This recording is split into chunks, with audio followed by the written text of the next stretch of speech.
Not off camera, you're not. Yeah, I told you I'd bring the good Viv's teacher was Jerry's ringer.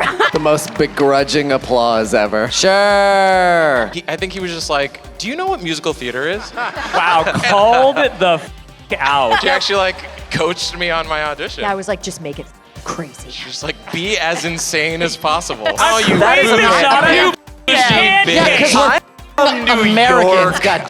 You're watching convention coverage. Are you ready to say hello to the creator and cast of Hazbin Hotel? We're going to start with the person who this show would not have been created without, because she is the creator of said show, the queen of the Helluverse herself, Vivien Madrono! Continuing with another bit of royalty, our princess of hell, the voice of Charlie Morningstar, Erika Henningsen!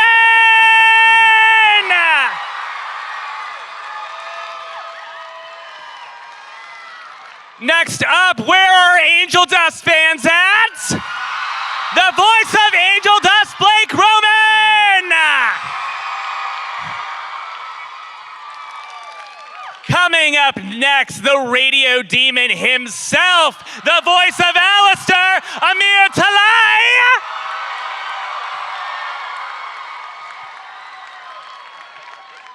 Our next incendiary character, the voice of Cherry Bomb, Krystina Alabado.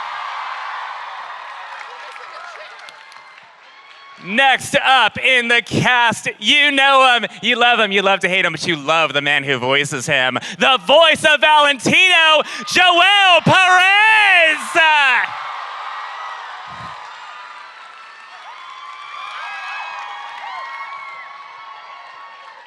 And welcoming to the stage the person who has created the music that all of these characters are so well known for singing, our composer, Sam Heft!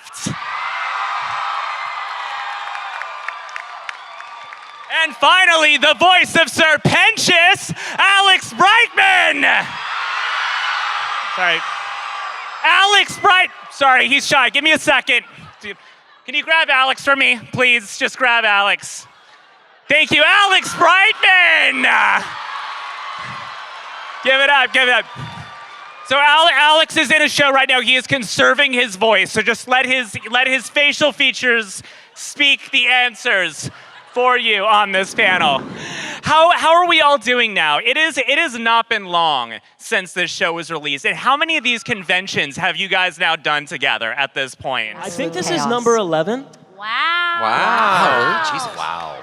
This is a huge crowd, though. Yeah, wow. Yeah, everybody.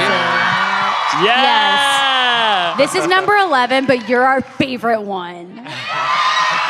So, you've been traveling around quite a bit, which has really built up, the family dynamic between everyone on the cast. But before that, you all came from the same background, oftentimes performing in the same sort of venues. I'm curious, how many of you knew each other before all of this began and have been able to kind of share in that experience, knowing each other before this and then coming into this insane fandom? I knew no one. You knew me. We went to college together. Okay, I knew of you. Erika and I went to the same school for the same major. We went to Michigan for musical theater, and there was a time that Erika and the rest of the cast of Mean Girls came back to do a talk back. Woo! Let's go, Mean Girls! You guys, Blake's never listened to it. She. Why you gotta? I just did But we kind of knew one another. Krystina and I were besties. Yeah. Joel and Krystina were besties. And then we were all like, Amir. And now we love him. He is our family.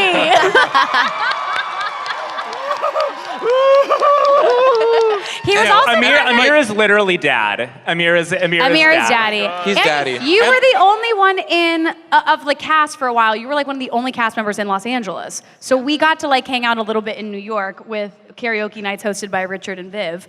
And Amir was kind of our last puzzle piece to fall in love with, but an important one. And like Krystina and I had a run where we were just like in a bunch of shows together, a bunch of musical theater productions together.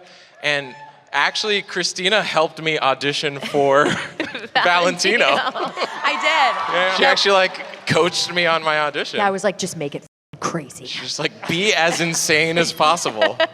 And it worked. And now everyone is bonded and brought together by the whole experience of it all. You know, something that I've noticed, which I'm sure you get a lot of at the booths from all these fans, is how many aspiring artists there are that come up to these booths, whether they're illustrators or people wanting to get into acting or music or anything else. And it's always nice to see them at like the start. They're like at the beginning of their journey, about to like go on that same journey we went on. So, question for all of you. Do you remember a specific moment early on in childhood that kind of sparked the beginning of your journey? The beginning of you kind of knowing that this was the path that you wanted to take in entertainment? Wow. Yeah, I told you, I bring the good You want me to ask you what your favorite line from the show is? You bring it, Morgana. That was the sound of thinking. Part of the problem of answering that question for me is that it's hard to key in on a moment, because for so long it's felt like the only possible choice is to do this. So it was never like, when you ask that question, I think of like a pivot moment, and for me it's never been a pivot moment. This has always been the path. Do you know what I mean?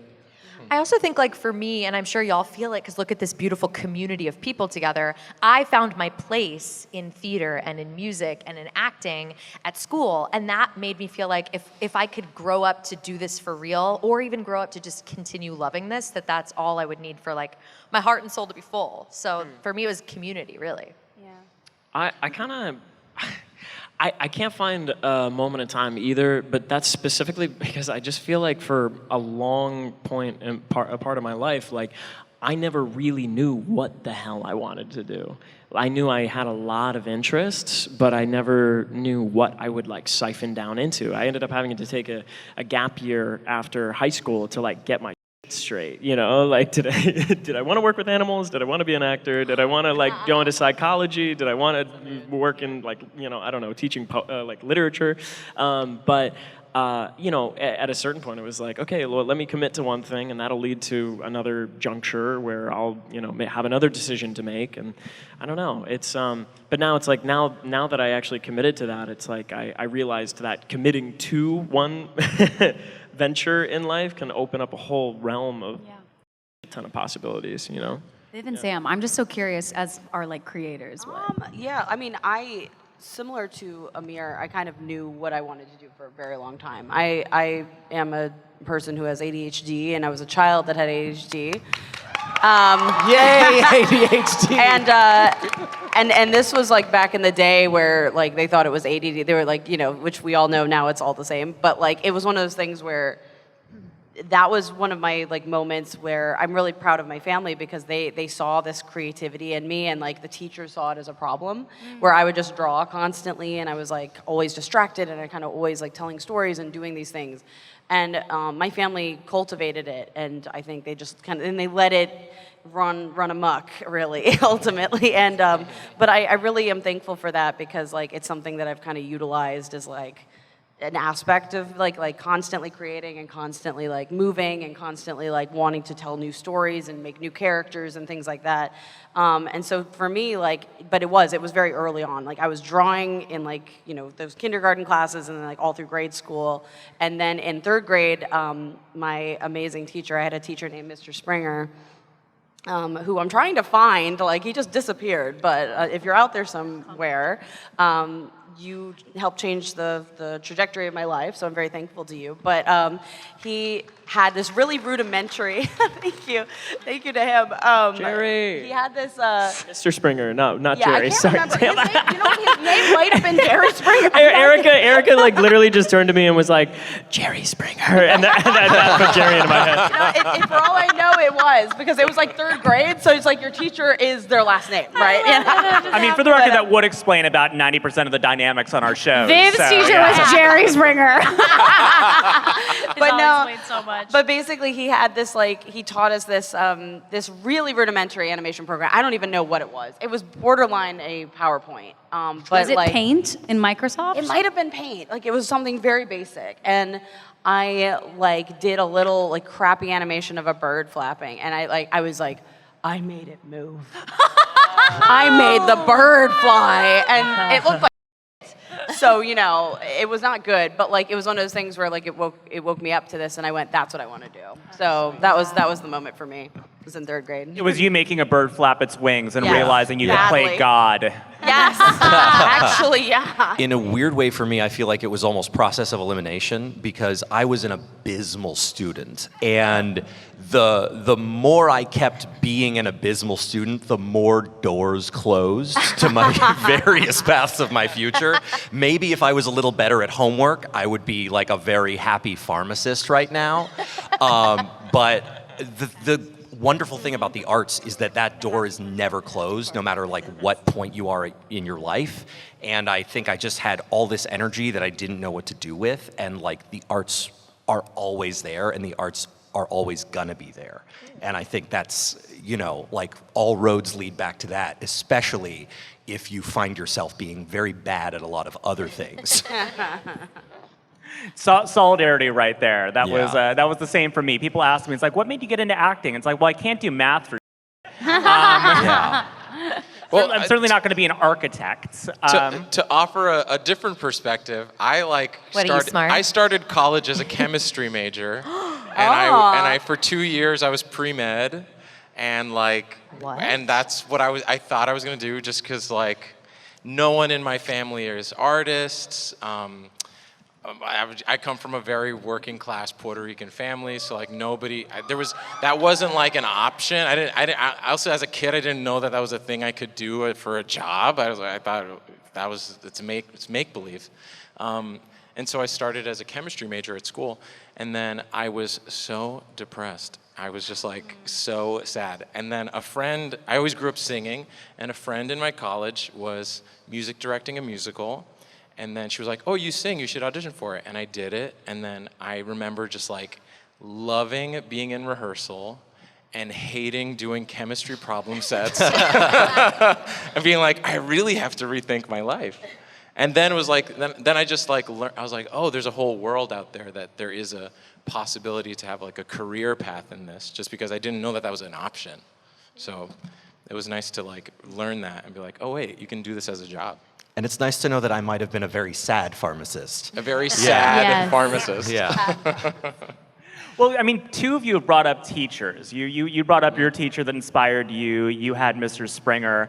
Is there anybody from your lives, maybe not directly, but somebody else in your field of entertainment that inspired you? I'm sure there's probably many, but anyone in Well- particular that kind of inspired you to get into this? I mean, 5 of them are here today. It's the Disney princesses. Yeah.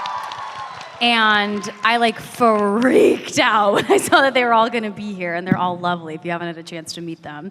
And obviously, I love to sing. The thing that was so cool about listening to everybody talk about this was a lot of times the thing that the world tries to tamp you down for doing, be it drawing or being distractible or being imaginative, is your greatest superpower.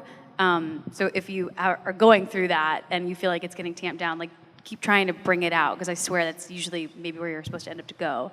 And for me, those Disney movies, they brought me so much joy singing those songs. And it wasn't because I had friends and I had a community, but it wasn't really until I put together that the thing that those voices are doing in those movies is a thing that I can do in an after school class, and I can meet my friends there.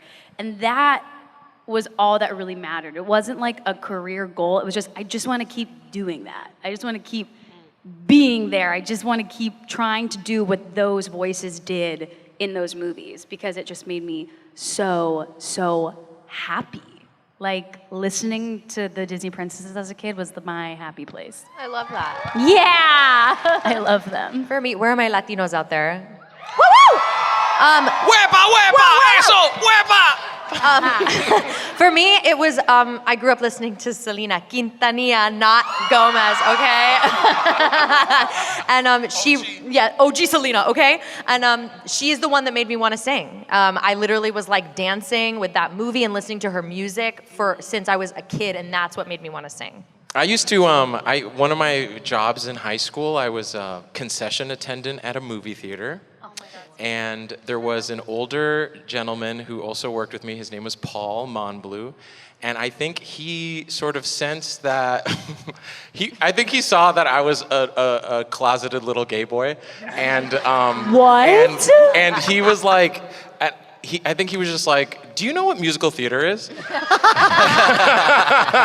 Wow, called the out. And then Paul was, and I was like, no, what is that? And so we got into this routine. He had this like huge library of DVDs and VHSs, and he would give me a VHS or a DVD of a musical to watch. I would take it home, watch it, and then the next time we worked together, we would talk about the movie that he just gave me to, like, borrowed. And I was like, he sort of was this like foray into musical theater that like I had no idea existed. And I think he doesn't know this. I think he's passed away since. R.I.P. Paul. But he like really kind of opened my eyes to the whole thing. He was very like, here, you should watch Sweeney Todd. Oh, I love that. Yeah. This one goes over to Viv a bit. So obviously, I think that between the two shows, we might get more fan art than most IPs out there by a lot. So this is a very fan-artable show. Yeah. So kind of in the same theme of this, when you started drawing and when you were developing your style, were you a fan artist? Oh, yeah. And what was your go-to fan art? Oh. Great question. Okay, so I kind of have an interesting. So I was literally just talking to somebody today who came to my booth about this because they were asking like, how do you really get started as an artist and like what you do? And I told them I was like, I started as a fan artist because I did. Like, I was young. I was like, you know, through. I think the internet was kind of still starting to be new when I was growing up. So like, you know, it was like once I got over my like hesitation of the internet and just how scary it was, I discovered DeviantArt. Yeah, you know, it was an era, it was a time, and on DeviantArt, yeah, I was doing fan art, but I didn't really belong to a fandom. I don't think, like, I was kind of in the skirts of fandom. Like, I think the biggest one was probably the Zim fandom because I was a Zim kid. So I do remember those days, but I don't know if I was like in it so much as I guess it counts if you have like an OC, right? I had like an OC. So I was in it, I guess. And Wait, what was your OC? it was like an edgy, like the aliens in that show are called Urkins. It was like an edgy Urkin. It was also a serial killer. Also, literally like, all of you. Yeah. You. Yeah. But like, yeah, it was just, so I would say Zim probably is the one I drew the most of, but like I kind of like, I had so many things I liked. I would just do like pockets of fan art of like different movies or whatever. But I also like, I was just as big into my own characters back then too. Like I've always kind of been creating characters and making them. So I kind of posted them as much as the fan art, and I think people just kind of got like Stockholm syndrome with my style, and they were just like, oh, I guess these are the characters we're watching now because they were here for the Zim stuff or the like, you know, Tim Burton or the Night Before Christmas or whatever the hell else I was drawing, and then I was just like, nah, I'm done. Like here's my characters now, and they were like, okay, and so it worked out for me. I just transitioned. Did you have moments as a teenager aggressively drawing fan art of Zim, just being like, man, I'm totally gonna hire this guy one day? It's so, yeah, like, no, so working with Richard is unreal because like, you know, now he's like a friend of mine and like we've gone drinking together and we've done karaoke together and Richard Horvitz, by the way, a phenomenal drinking buddy. Yes, and he's just so fun and he has such a great energy. But like, yeah, no, if you told my like child self that I'd be like friends with the actor behind Zim, I would have been like, you're lying. You're a liar. But no, because like you feel like these things aren't real, like at a certain, they're these magical creatures and these magical things. And then when you grow up and kind of like learn the world behind it, like, who voices them and like it changes things and it makes it so different. And it's very special. Like it's a very special thing to me that something that was so big and such a big influence on me is like not only part of what I'm doing now, but also like it doesn't feel weird in any way, like it feels like a very earned thing. Like it's cool. And much love to Richard because he's awesome. He's the best. Same question on the music side for Sam. Obviously, you've been in music long before these shows. You have a band that probably a lot of people in this audience would know called The Living Tombstone. Big shout out. Viv and I saw Living Tombstone live recently. It ruled. Yes. Developing your music style, were there any artists that really struck a chord with you that were influential in your development? Absolutely. So I feel like the thing that brought me to writing music was singing music, and the stuff that I sang when I was a kid. I remember the first 2 tape cassettes I had, I would just sing them over and over and over in my house, and they were Bat Out of Hell by Meatloaf. Oh my God. And hold on, Where Have All the Cowboys Gone by Paula Cole. What? And I feel like the combination of those 2 influences explains everything about me. Are those the 2 ingredients that make the music to Hazbin Hotel? Absolutely yes. Like campy goth rock and just Lilith Fair. I think that's the recipe. And I think what if I could draw a parallel between Paula Cole and Mr. Loaf, it would be that it is music that wears its heart on its sleeve. Yeah. And I think like I love earnestness. And I think that ties into The Living Tombstone as well, like making music in the fandom world. You have to like really earnestly care about something. You can't just be, well, I see some people over there care about it and let me make it for them. Like you really do have to make it for you, and like you have to be animated to it. And yeah, so I think it's just the earnestness, and yeah, let's stick with Paula Cole and Meatloaf.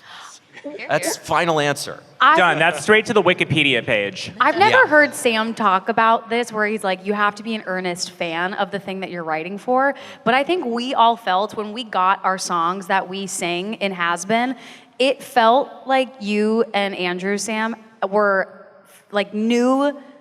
You can feel that because you each gave us a song that was like so crafted with love to our character and to our skill set, every single one. And it's why you love the soundtrack, because it is made with like that deep attention and love to detail that Viv has created, and then also for the voice actors that you knew were portraying it. It's like the greatest gift to have them writing our songs. It's incredible. And well, also, thank you so much. I think so much credit there goes to Viv, because at the beginning of the process of writing the songs, there were, hours of like Discord calls of like explaining the characters, explaining their motivations, explaining what they want out of certain things, what their journeys are.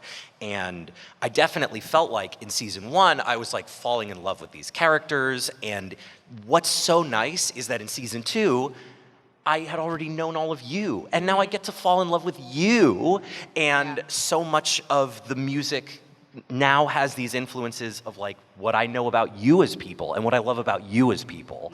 And I feel like that is one of the interesting ways in which the music grows season to season, is like getting to know you guys more, and I love that. Like Blake really loves beavers, and that's why you wrote a whole beaver song for him in season 2. Yeah, we weren't supposed to tell them, but... Beavers are my favorite animal, and if there was a song about beavers, I would definitely sing it, but...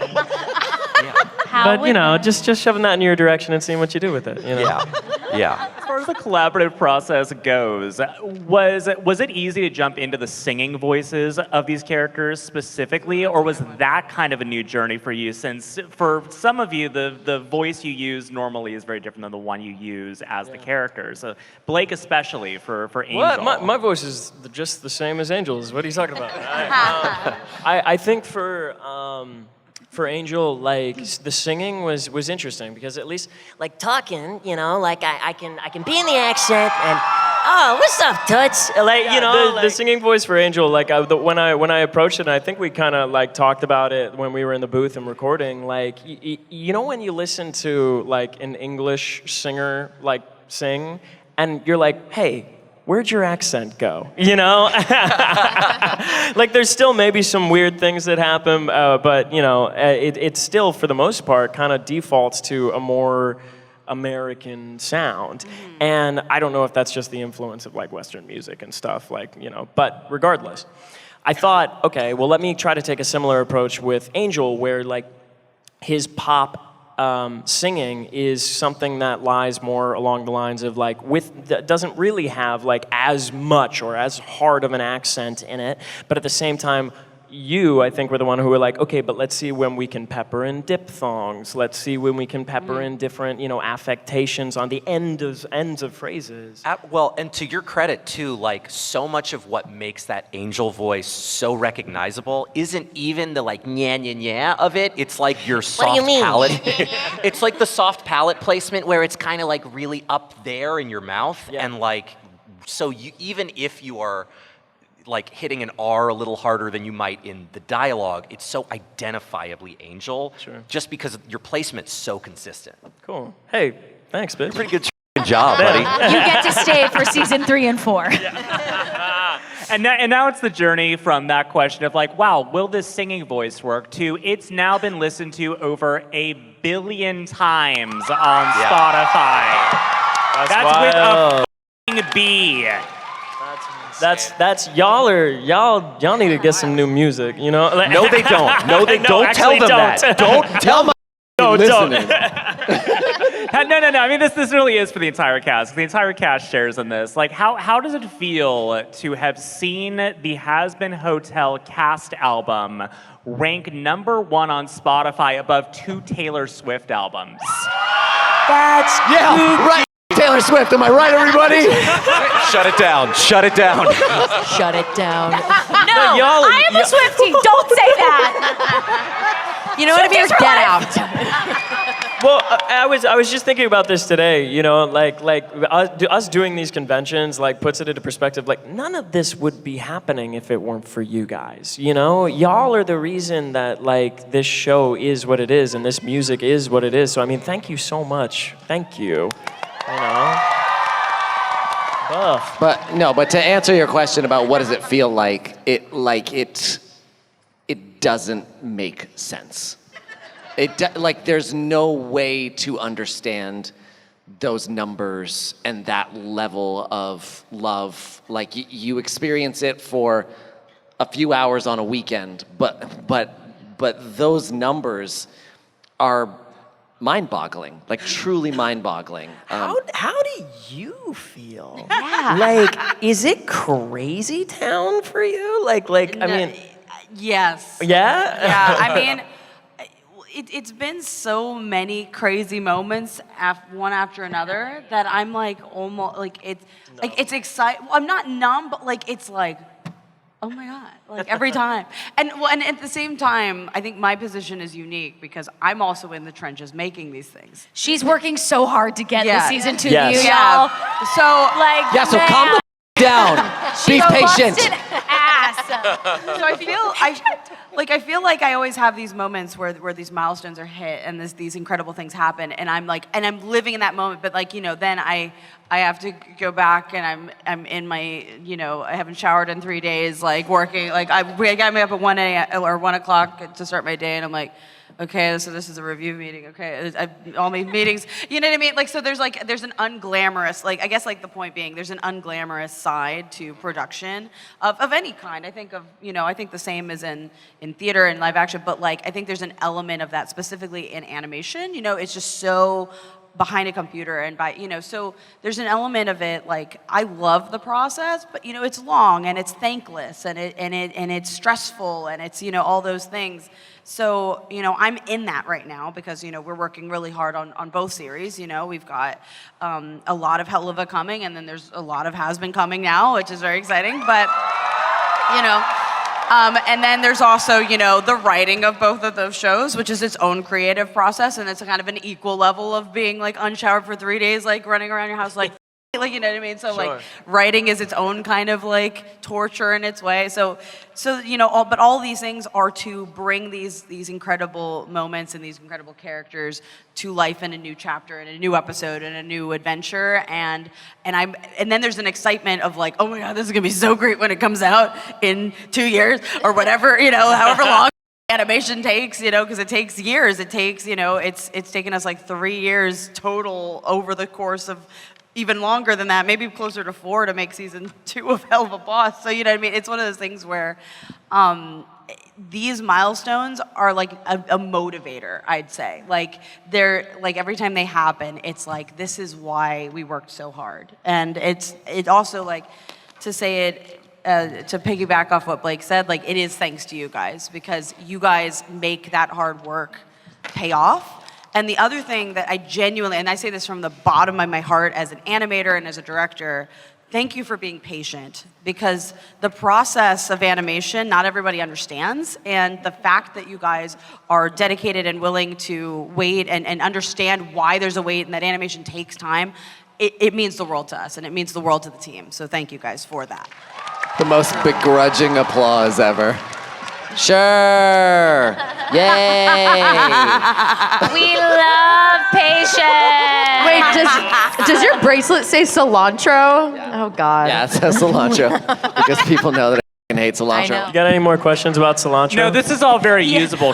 All questions from henceforth shall be related to cilantro or other herbs. All right, we're actually, that's a perfect segue. We are actually going to go into some fan questions, but they have to be related to various spices that Amir may or may not like.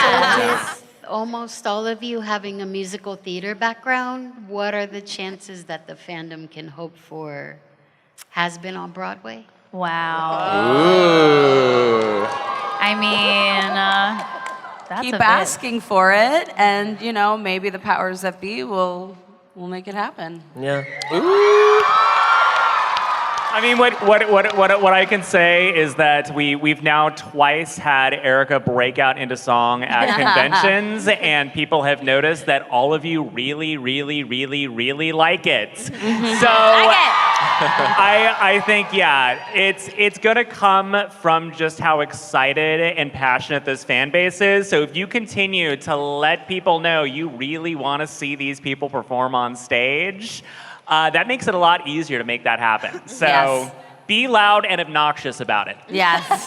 Not necessarily at our tables. Well, not to not to us. You We don't have the power to do You that. don't need to convince anybody here to do it. Yeah, we want to. What was your guys' most favorite quote from Hazbin Hotel? Not off camera, you're not. These days it's been, you can sleep when you double did, You're slappy. Oh, please, baby. This body was made to be exploited. This is not stupid! It's just a game! Okay, I actually want to toss it over. Sam, do you have a favorite lyric you've written from this season? One that sticks with you? Oh, I'm gonna make everyone real mad and say it would be from the next season, but of this season, I do really love the symmetry and poetry of "You're a power bottom at rock bottom." Poetry.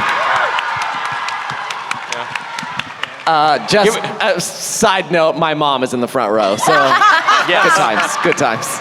Words to live by. That's about Amir. Wait, y'all.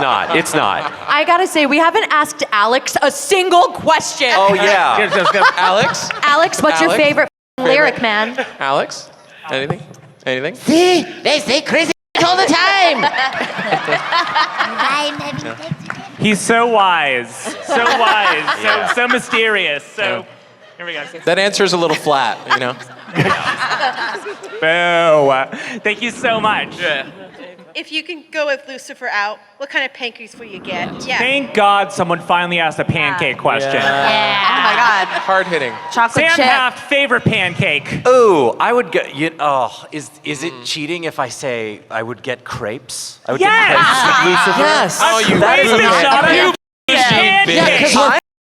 Americans, goddammit. Sorry, I get crepes. This is I the don't get dating pancakes. sim, and you lost. You picked the wrong up. thing. He leaves in anger. Fuck off the stage, I'm Sam. sorry. We finally get a pancake question. You bring up crepes. Yeah. I apologize Yeah. to the pancake community. I am listening and I am learning. Duck pancakes. Joel, would you like to answer the question correctly? I do like an American. I would have a chocolate chip pancake. Yes. Maybe with some bananas in it. I double that. That's my answer too. Triple. Yo, Joel, you put real maple syrup on that. Yeah. Let's f***ing go. Vermont maple syrup from America. I cannot. I'm a silver dollar girly. Anybody else? You know the like little thin little ones? Yeah, just a tiny little Flapjack. pancake. Demure. I don't want to eat a lot. I just want like a little bit. There's a place at the Grove in Los Angeles that serves fruity pebbles pancakes with like a pink syrup, and it's awful, and I love them. That sounds great. Sour Patch pancakes. What? Don't try it. Any pancakes with my dad are good pancakes.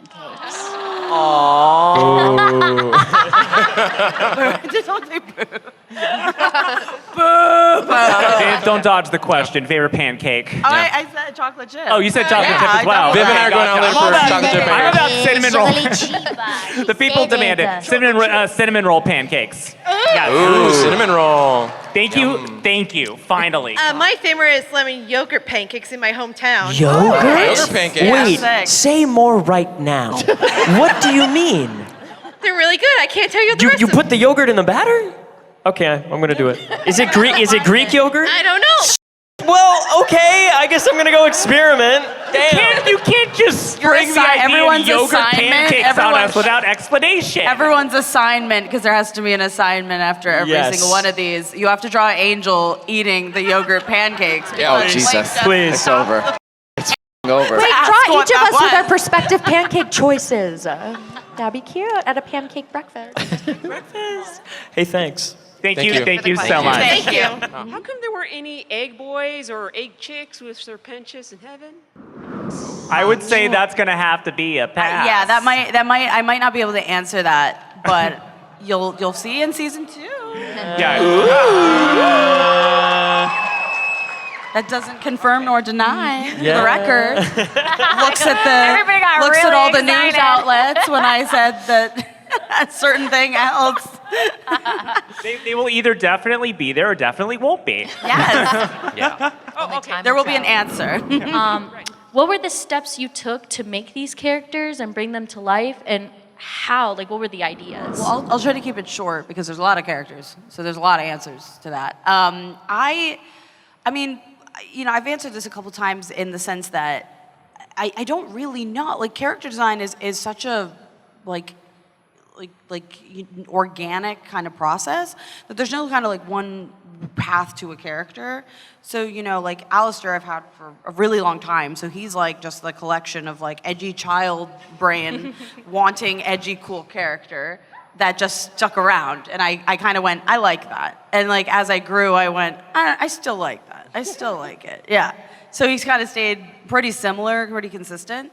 And then a character like Angel, kind of similar. He started much more chaotic. He was like a chaotic kind of like purely one-note comedy character, like just like the drug. It was like oh, drugs are funny kind of character. So it was like, obviously he's not that way anymore. He has a lot more depth to him than he did. He was very one-note. But you know, like you kind of, for me, like you kind of start with like the kinds of characters that you like in the media and the fiction that you consume, and you want to like do, but like what's my take on that? Like how do I make that like fit my world or fit this cast or fit this. And I also like dynamics. So I'm like, oh, if there's this kind of character or protagonist, what kind of villain would be the most interesting like foil for them and like things like that. So yeah, that's kind of where my process is. And like the physical like design element is it's so random that I can't even like, I don't even know. Like I like certain color palettes, I like certain animals, I like certain like styles of eyelash or like, you know, things like that, and just kind of comes, you know, together. Thank you so much. Great. Thank you so much. How was your experience going from a theater or theatrical actor to a voice actor different for you? And how do your fan interactions differ now? I think stage to the booth is more similar than I thought because it takes so much theatricality. Like when we're on stage and we're performing all the way to the back of the house, that's sort of how you have to be with the microphone because we have to burst our emotions to you. So it's not just like I stand at the microphone and I say my words 3 ways, which is why when you come to us and you say, I want to be a voice actor, I make impressions, we always tell you take an acting class because it is acting with your voice. It's not just impression work. And so it feels almost like an extension of what we do on stage, which is why I think I feel like Broadway and theater actors are made to do animation. It was fun. The other thing that is very different, the only thing that to me feels super different is that in theater, you have a rehearsal process. Yes. Like you get to show up on Monday and try again on Tuesday and try again on Wednesday, and the lines probably haven't changed that much. When we walk into a voiceover session for Hazbin Hotel, it's like, yo, we've got 2 hours to lay down 2 songs and this episode, so you gotta give us some takes right now. And that's fun though, because it really calls upon your spontaneity, your impulses, your intuition, your like trust in yourself and your understanding of the character. And it causes you to be fearless. Like I feel so much more fearless now with like theater stuff because of voiceover, because there's no time and we just need to get as much down as possible so the animators have options. And that's super fun. So that's why we say take an action class, take an improv class, get used to being fearless, because if you want to be a voice actor, that's what you have to do in the booth. Ba-bam! So violent, I don't know why. Going from the lead in Mean Girls to the lead in an animated show, like what was the fandom reaction different? How was that different? How the fandom interaction was different? Yeah, she was asking about like how do the fans react differently from. That's a cool question. I think, first Thanks, off. I'm really glad I thought of it. Yeah. This is such a good question, Amir. Man, I mean, what's been cool is seeing the overlap of like the Broadway fans with the Helluverse fans. That's cool. That's really cool. But I guess how it's different is like when we walk out from a production of like Mean Girls or a show, you just saw it. We all just experienced it together. And so like the moment is sort of like ephemeral and fast, because it's like, we just saw it, this is what we thought, bye, and then it kind of fades into the night. You listen and rewatch these episodes and listen over and over and like cry in your car to them, or sing it, I see you, I know you cry, or sing it with your best friends, or get married to More Than Anything Reprise. Like, what the There was an engagement I know. this weekend it's between so 2 beautiful. characters. So like something about that is like it hits deeper with animation. It just takes longer to find out. So like the fandom, like we learn about you more and more as we see you because you're learning our show more and more. So it's like a slower, there's a delay. But then when it happens, it means so much more because you've been sitting with the story for even longer than if you just came to a stage door. So it's really special. Cool. That's a great question, Amir. That's a really good answer. Thank you so much. I'm actually curious for this audience. How many of you, for you, was Hazbin Hotel the gateway drug into more musical theater? Yes. That's a lot. And how many were like musical fans beforehand? And then, yeah, that's right. That's right. Oh my God. So many more. Hey, we love you. Love it. Thank you so much. Thank you so much. Great question. Thank you. If you could have your character interact with any Helluva Boss characters, who would you want your character to interact with? Oh, Val and Stella are, Yes, I that's a fun. besties, chaotic, just horrible. They would go out to the club on a night and just like Talk the most. talk Like, the ever. most horrific Loudly. things, Loudly. horrible things. They'd have a good time. That sounds like a waitstaff's worst nightmare. Oh my God! Imagine. I have loudly and proudly said to everyone I haven't watched it yet, but I went on my Twitter and I said, should I react to this and post it? And I think I'm going to. So look out! But everyone says Cherry would either be really good friends with Veronica or hate her. I don't know. That's what everyone tells me. I think I would just love to see Alistair destroy Mammon. Mammon. And Alistair, Mammon. Yeah, oh yeah, that would be a fun one. That would be a chaotic interaction. Oh my God. Definitely Angel and Blitzo. I think they would get along. Yeah. I think it would be fun to do a Luna, Veronica, Cherry, Charlie hang. Ooh. Just to see what happens. Just the girls. Yeah, Just the girls out. just as girlies. So like Alistair too, though? Yeah. He's there too. Kicking his Alice heels is up on fully the one bed. of the girlies. And I've said before that I want Sally to hang out with Cherry. I Oh, want Sally yeah, Mae and that would Cherry be bond so together. Yeah. Thank you so much. I am told, unfortunately, we have to wrap it up, but there is one more way to cheaply get applause out of you, and that is free. Do we want to give out some free? Let's go!